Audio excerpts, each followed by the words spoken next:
Yesterday we have seen the example of inertial sensors and then example of how to create a diaphragm, right, as well as where are the MEMS used. Now today let us concentrate on a very important application of these miniaturized sensors, and that is in the area of biomedical application. So, very big umbrella. When I say biomedical application, it can be anything from intracranial pressure to pacemakers, to to cerebrospinal fluid, to endoscope pressures, to infusion pumps, retinal processes, glucose monitor. It can be for drug screening, it can be for cell based, antibody based devices. So, what are these sensors and how can we fabricate those sensors? What are the processes to design and fabricate those sensors? That is what our idea is. So, when you talk about in terms of pressure sensors, if you know how to fabricate a pressure sensors, then depending on the application you can change the design, whether it is intracranial or it is pacemaker or implanted coronary pressure measurements, or it can be intraocular pressure monitors, right. It can be endoscope pressure sensors, it can be infusion sensors, right, retinal processes, as well as glucose monitoring and insulin delivery. So, delivery systems are also very important, how to deliver a drug across the thing, and what we will be totally focusing on will be the drug screening tool, drug screening device. Okay. So, what is drug screening device? We will be focusing on that because it is extremely important. You can deliver there is a drug screening and another device called drug delivery. Okay. Drug delivery. So, both are different. One is to screen which out of, let us say, 3 given drugs, which drug you will give to a particular patient. Let us say there are 2 patients, patient 1 and patient 2. Which one you will give? Drug 1 or drug 2 or drug 3, right. So, right now unfortunately, if drug 1 is given to a patient 1 and if the patient 1 is responding to that particular drug, the same drug when patient 2 comes with a similar kind of disease will be given to patient 2. And in this kind of case, patient 2 may not respond to drug 1, right. So, patient 2 may respond to drug 2 or drug 3, but we do not know, which drug to give to a patient coming to a hospital settings, all right. So, now what we are looking at is how can we design a drug screening device. Second one when we talk about is a drug delivery device.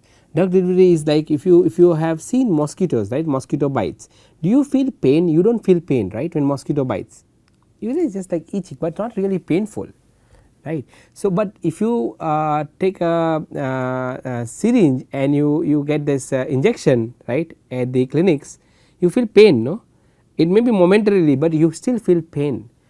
So, how to design a micro needles for drug delivery such that it will just go inside the subcutaneous region, but will not touch the nerve which causes the pain.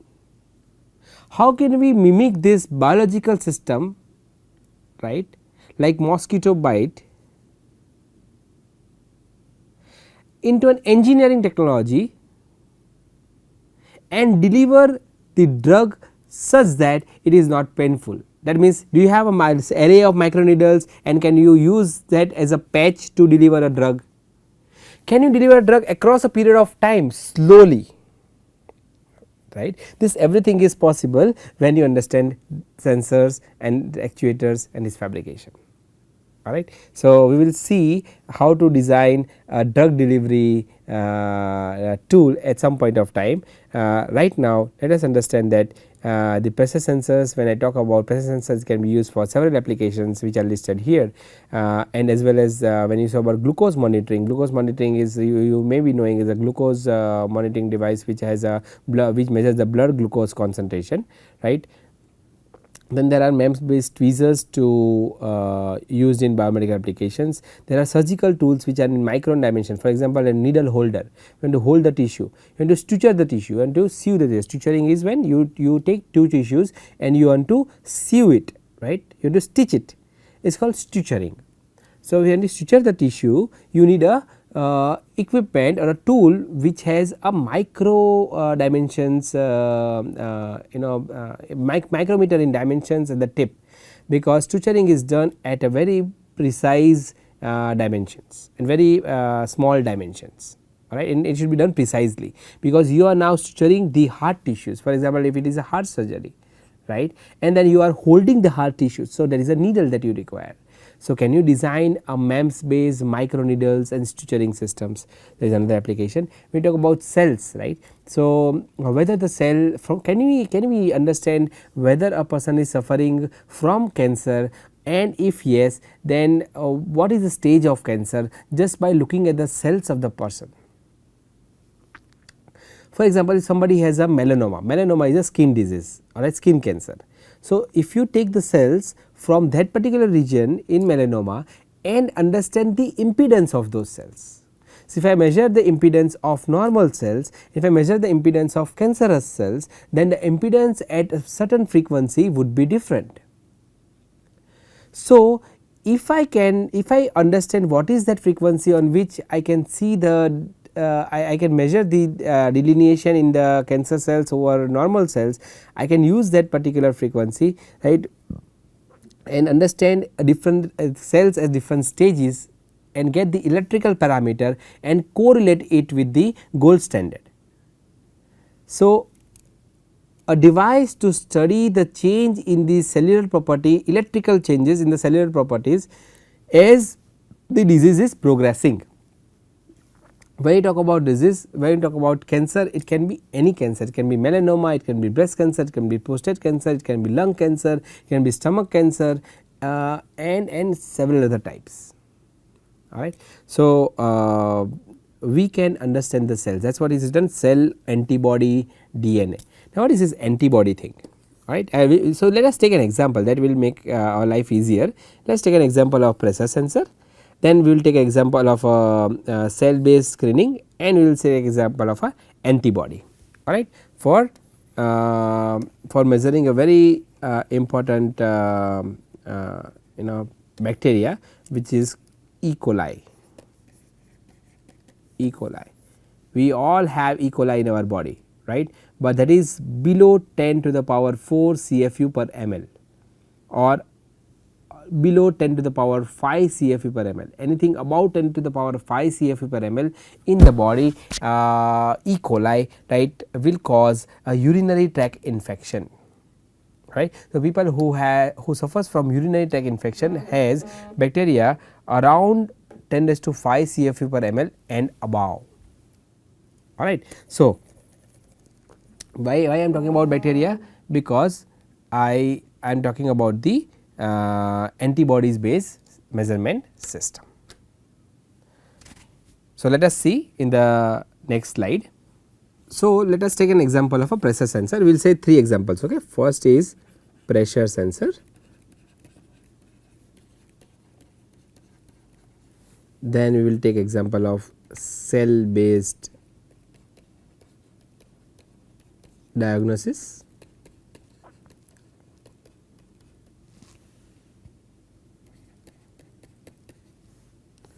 then we will take example of antibody based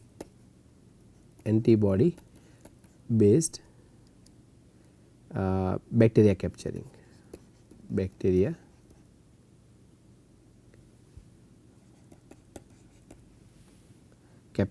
alright, antibody based bacteria capturing device,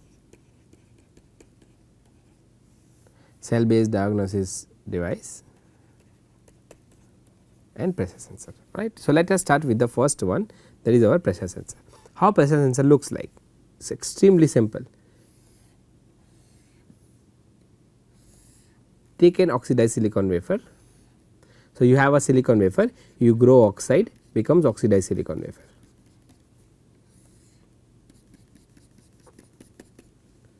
Okay.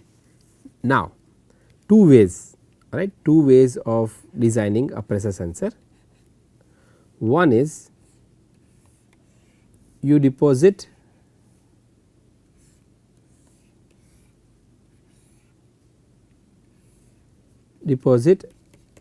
a piezoresistive material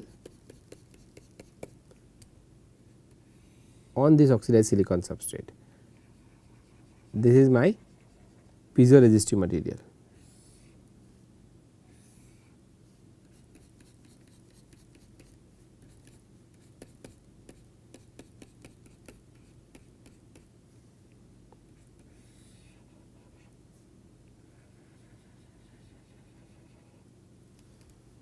Alright. But second case I will not deposit piezoresistive. Instead of that, what I will create is I will create a window. So, we will create a window. When you say window, how to create? You all know very well now that to create a window in this particular silicon wafer like this.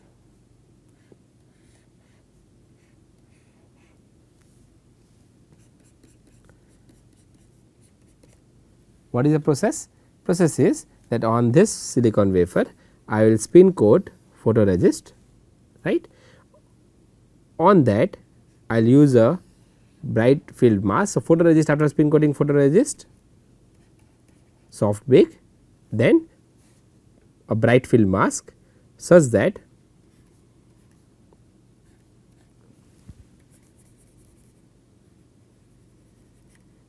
it covers the region or it protects the region that you do not want to etch.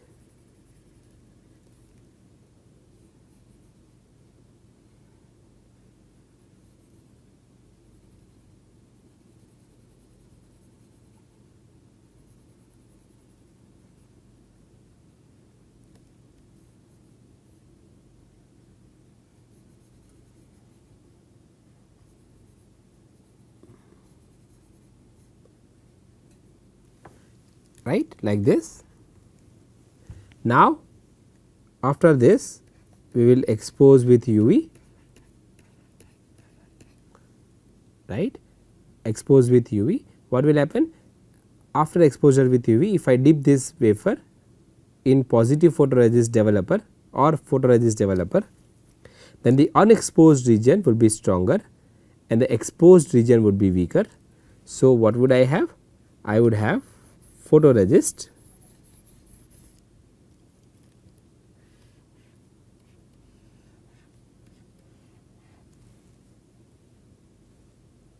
like this, and then if I dip this wafer in buffer hydrofluoric acid, then I will have this particular. So, after BHF what will I have? I will have, let me just show it to you, so it becomes a little bit easier.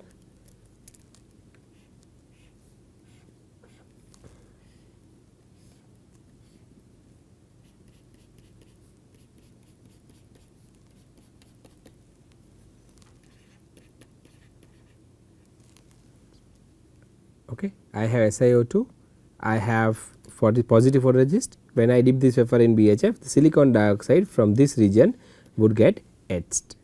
When silicon dioxide gets etched, then I will dip this wafer in acetone. When I dip this wafer in acetone, the photoresist will get etched and I will be able to get this pattern, alright. This one we will get easy. Now, I will dope a piezoresistive material inside. I will dope piezoresistive material inside. Now, do not worry about like how it is connected. The top view is something different than the cross sectional view. Okay. So, a top view you will have this something like this. If I take a cross sectional view, it will just look like this inside. It is a doping inside the material. Alright. So, this is a silicon and I am doping a piezoresistive material inside silicon, right. Maybe a boron.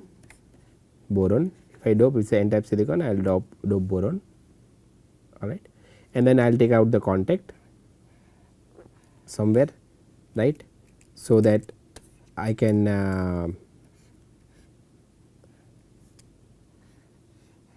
can use it as a sensor.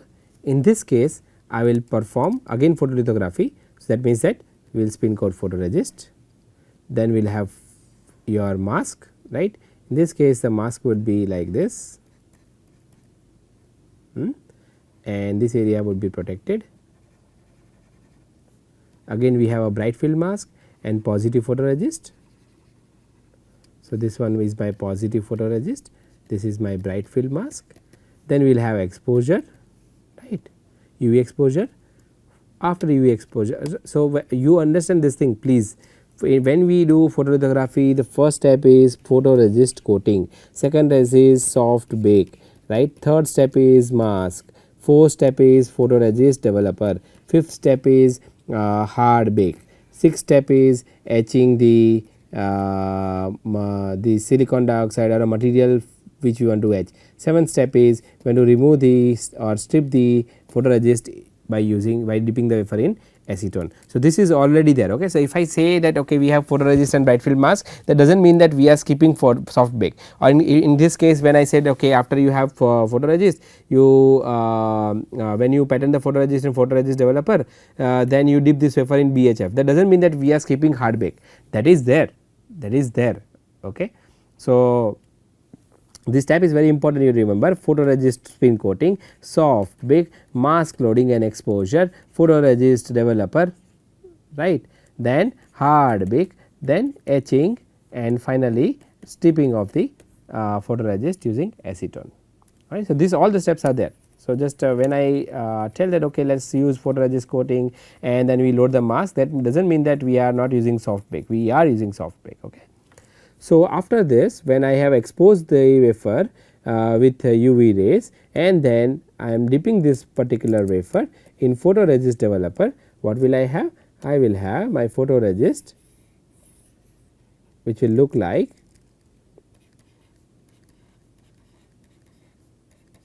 this, right. Now, I will perform hard bake, and then I will dip this wafer in this pressure sensor or piezoresistive materials, whatever piezoresistive material is there is etchant. When I dip this wafer in piezoresistive materials etchant, the photoresist will save the material below it, and the area which is not protected by photoresist, the material which is not protected by photoresist, what will I have?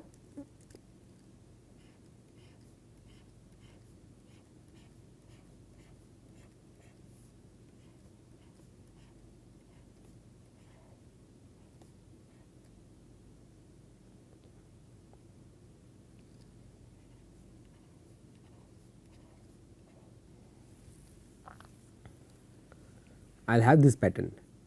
Finally, all of you know what is the next step? Next step is dipping the wafer in acetone, right, dipping the wafer in acetone. So, when we dip this wafer in acetone, what will happen? The photoresist will be stripped off, photoresist will be stripped off. If photoresist gets stripped off, what we will have? We will have piezoresistive material like this, correct. Now, this is another way of doing it. Like I said, we are taking a contact from this piezoresistive material,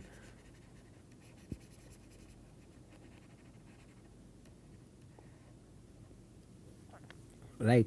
But in both the cases, now if you apply pressure, if you apply a pressure like this, and similarly on this pressure, then you will not find a great change in the piezoresistive material, because your silicon is a hard material, and that is why what you have to do in both the cases, you have to create a diaphragm. Everybody knows how to create a diaphragm. If I use wet etching, I will have this particular shape of the diaphragm, correct. How to form diaphragm? You will protect the area which you want to etch, which you do not want to etch, and remaining area you will be exposing to the BHF, because this is silicon dioxide, right. This is your photoresist.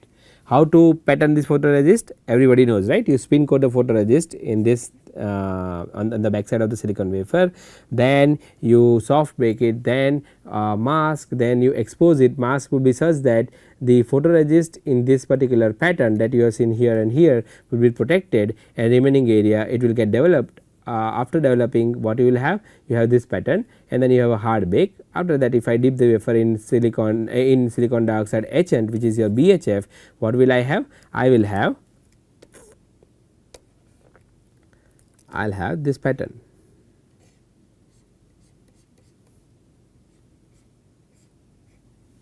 right, and then I will dip this wafer in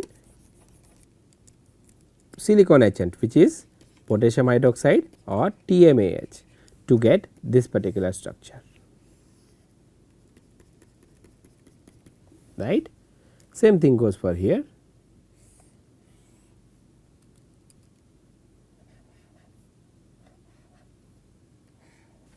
Now, because of this diaphragm, if I apply a pressure, the diaphragm will bend, this will bend, right, this will bend, and because of bending there is a change in the piezoresistivity and there is change in the resistance. This is how the pressure sensor would work, and depending on the application, which is either it is intracranial or pacemaker or coronary pressure or intraocular pressure, or it is cerebrospinal fluid pressure sensors or endoscope pressure sensors or infusion pump pressure sensors, you need to change the design, but the process would remain same when we are using a photolithography technique. Cool. Now, let us see the second one, which is our cell based screening device. Quickly, it is very easy, all right. Everything is extremely easy if you know photolithography, right. Photolithography is the heart of microengineering devices, right. So, understand photolithography, your life will become easier. So, let us see a screening device based on cells, right. So, let us see here, if you see the screen, cell based screening tool, screening. Okay. So, what we want? We want that if I have a cell from a person, right, in a tube, right. So, this is patient 1. I want to know, and let the same, okay, I will take cell from patient 2.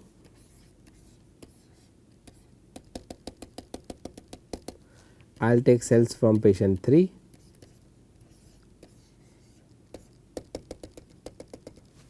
alright. These are cells from patient 1, cells from patient 2, cells for patient 3. Okay. So, now what we want to know, which patient is suffering from cancer, or is out of 3 any patient is suffering from cancer. If there is a question, right, what kind of device you want to design. So, the easiest way of understanding is, if I have a sensor that can measure the impedance of the cells, then everything is easy, because the impedance of normal cells would be different than impedance of cancer cells. Alright. So, how the device will look like? I will show it to you here. If you see the screen, you have a glass, alright, on which you have interdigitated electrodes, which looks like this, alright, and then you have a well.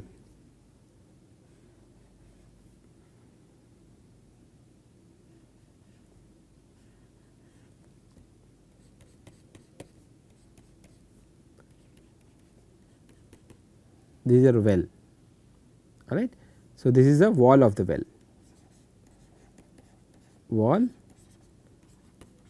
of the well. All right. These are interdigitated electrodes. Okay. This is glass, these are my contact pads.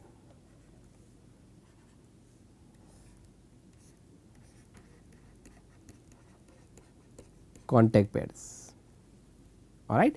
Now, why I have created this well? What is the reason? Because if I load the cells with, so cells are floating, right, in let us say phosphobuffer silane. Phosphobuffer silane, you can write down PBS in Google and you will understand what is PBS. So, cells are in PBS, this is a liquid solution, right. So, if I load the cells here with liquid, right, if I do not have the well, right, what will happen? The cells would not stay there, is not it. So, now the well will hold, it is like a container, right, with interdigitated electrodes. These are called interdigitated electrodes. If I see the top view, it looks like this.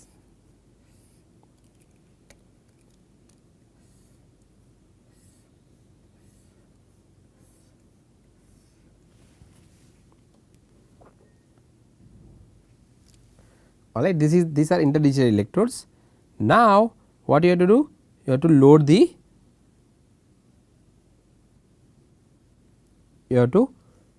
cells on this, right. So, you have a well in which you have lot of cells like this.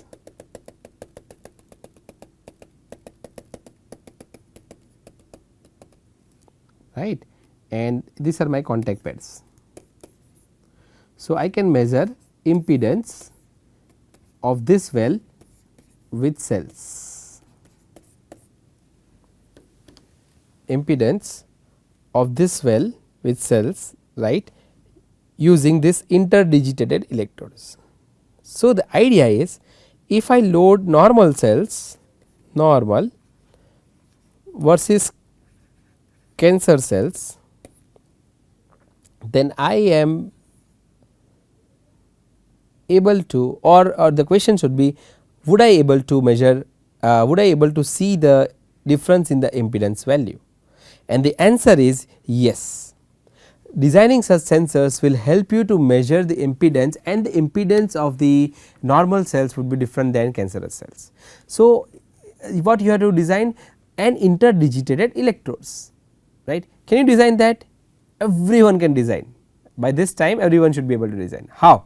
Right, you take a glass substrate, on this you deposit a metal. Let us see quickly. All right, if you see the screen, I will just show it to you, and you all will agree that yes, it is very simple to design such a sensor, and then we can definitely think over how to fabricate it, because it is just a single mass process to fabricate interdigitated electrodes, right. So, let us see, just give me few seconds. So, I can just clean this screen. All right. So, now what is the step? You take a glass. If you have a glass, you do not have to worry about growing silicon dioxide, because glass itself is silicon dioxide, right. So, glass is your substrate.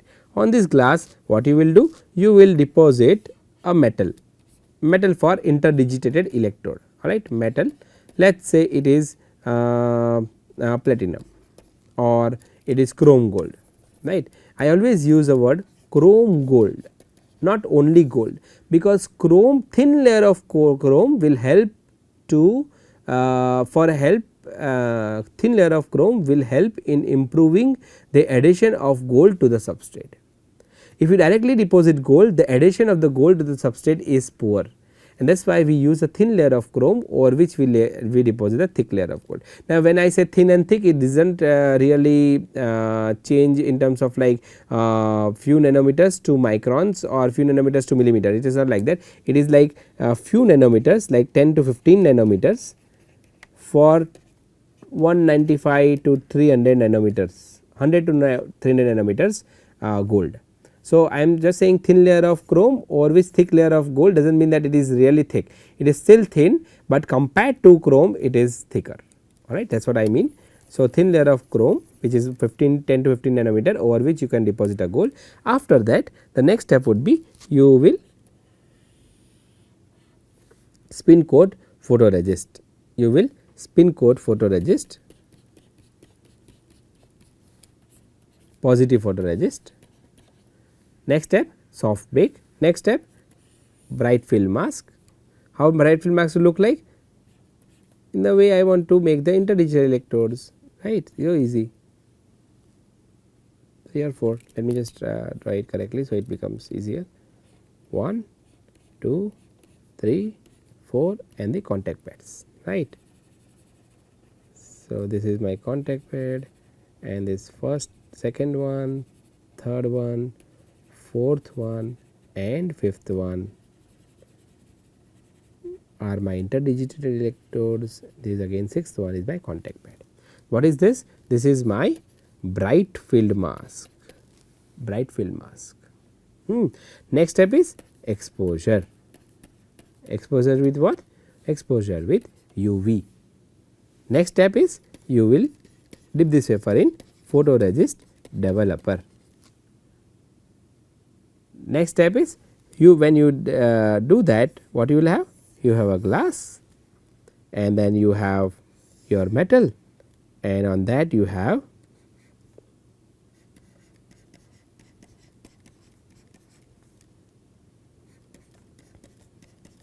your photoresist, right. This is glass, this is metal, this is photoresist, protected in the area which was not exposed, right, because this is positive photoresist, you have bright field mask, area which is not exposed will become harder, it will be protected. After that if I dip this wafer in the metal etchant, right, after that there is a hard bake, like I said earlier, please remember all the steps, photoresist developer then hard bake. After hard bake I will dip this wafer in metal etchant.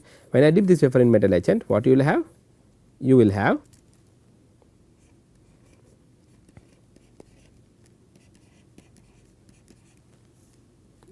right, this is your interdigitated electrodes, so easy, right, and on that interdigitated electrodes what you will have? You will have, so what you understand is we got an interdigitated electrodes, right, and on that interdigitated electrodes we will now design the well, alright. So, for designing the well, what is the material that we can use, right. So, on the IDEs or interdigital electrodes, what was there? There was a photoresist. So, you dip the wafer in acetone, that you already know, right. So, I am just skipping that step, but finally you have interdigital electrodes and now we have to create a well. So, what will be the material for designing the well? The material for designing the well would be SU8, okay, SU8, and SU8 works as a negative photoresist, alright. So, in the next class, in the next module, we will see how to design this well for the interdigitated electrode such that whenever we load the cells with PBS, we will be able to see change in impedance. That is your electrical impedance based sensor for screening the cells or for understanding the whether there is a cancer or whether it is a normal. Only two things, that is why I say screening, normal or cancer, not stage of cancer, that is something else, right. Just normal ones is cancer cells, can you delineate using impedance measurement, alright. So, now you will be designing a sensor that can measure this change, right. So, we will continue this in the next module, right, and then we will see the sensors that are based on antibody based that uses antibody to capture the bacteria. It is very important problem, bacterial infection and then antibiotic resistant the parameter. That means that if somebody has a bacterial resistance, if you give the antibiotic to the patient, antibiotic is a drug, like it is a medicine. When you give that medicine to the patient will not respond because the bacteria, the antibiotic which are meant to kill the bacteria, these bacteria are resistant to that antibiotics. That means the bacteria will start growing, and bacteria and cells, they are enemies. That means bacteria will kill the cells, alright. Our body is finally made up of cells, cells comes together, forms a tissue, you have learned these things, right, in biology. So, but if there is a bacteria, bacteria will eat these cells. So, bacterial infection very dangerous. What is a treatment? Antibiotics. But if the bacteria is resistant, we have to quickly understand that this antibiotic may not be useful, right. So, how can you use antibody to capture such bacteria, and if there is a capture, if we are able to capture the bacteria, how would you know that the bacteria are captured? That is using electrical impedance again, alright, and I will just show it to you how, if you have one sensor, how can you use for multiple applications, right. So, we will see in the next module, like I said, and till then you just go through this lecture once again. Any doubts, you please ask me in the forum, right. You can also ask me in the live sessions.